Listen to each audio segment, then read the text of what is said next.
অপরীক্ষিত কোনো একটি বিষয় গবাদি পশুর জন্য ঠিক আছে, মানুষের জন্য সেটা ঠিক নাই। কথাটি বলেছিল 2400 বছর আগে এথেন্সের বাসিন্দা সক্রেটিস। ফিলোসোফারদের রাজা, ফিলোসোফারদের বাবা বলা যায় সক্রেটিস, যিনি সবার রাজা, সবার মহারাজা, ফিলোসোফারদের। সেই সক্রেটিস 2400 বছর আগে এই কথাটি বলে গিয়েছিলেন।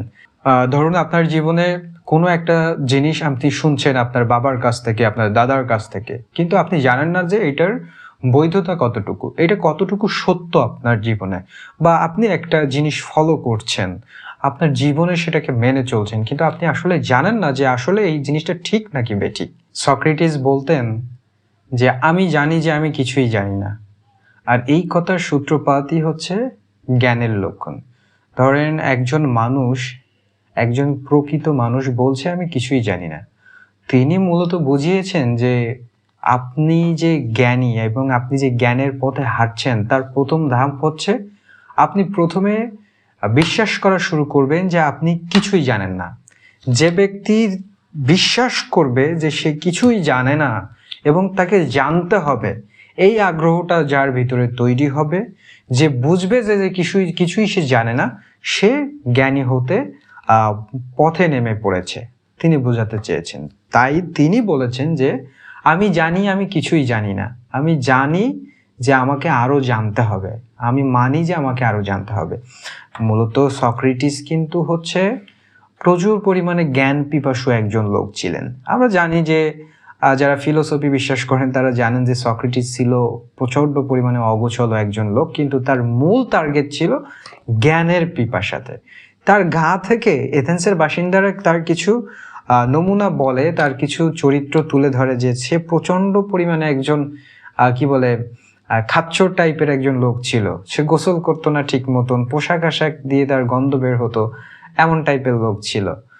তিনি তার সারা জীবনে তিনি বিয়েও করেন নাই, কিন্তু তিনি জ্ঞানের দিক থেকে পৃথিবীর অন্য মানুষকে ছাপিয়ে যাওয়ার মতন একজন মানুষ, বিশেষ করে ফিলোসোফারদের দিক থেকে।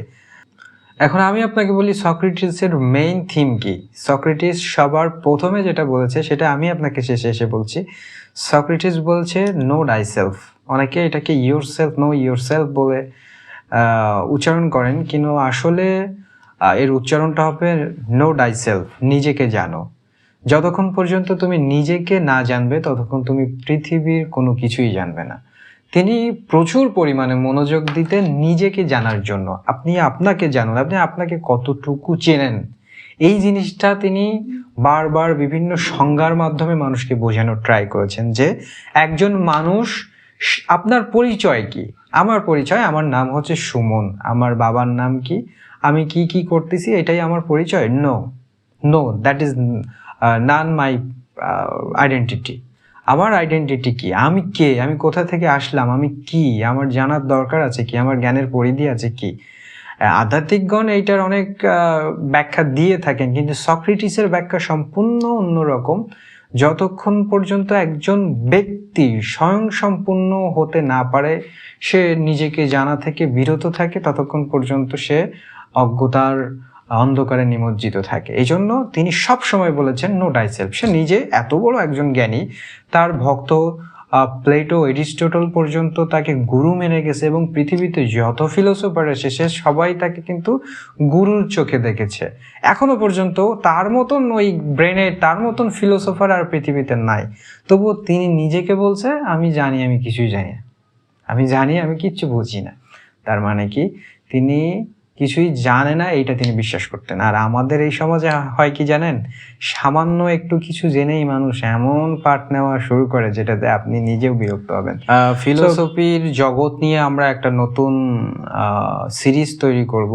সক্রেটিস থেকে শুরু করে এরিস্টটল, প্লেটো, লাকা, ফুকো, এভাবে শুরু করে একদম বর্তমান পর্যন্ত যত ফিলোসোফার আছে তাদেরকে নিয়ে আমাদের একটা সিরিজ হবে, পার্ট 2 পাই। সক্রেটিস তো কেবল শুরু করলাম প্রথম পার্ট দিয়ে, সক্রেটিসকেই নিয়েই আমরা আশা করি মিনিমাম 5টা পর্ব আমরা করব, এবং এর পরে যত ফিলোসোফার আছে আমাদের টার্গেট আছে যে আমরা প্রায় 150 থেকে 200 ভিডিও হবে শুধু ফিলোসফি নিয়ে।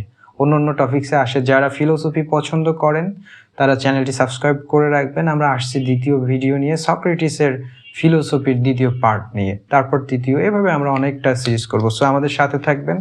আজকে প্রথমটা কেমন হলো আপনারা জানাবেন। সো থ্যাংক ইউ সবাইকে। আল্লাহ হাফেজ।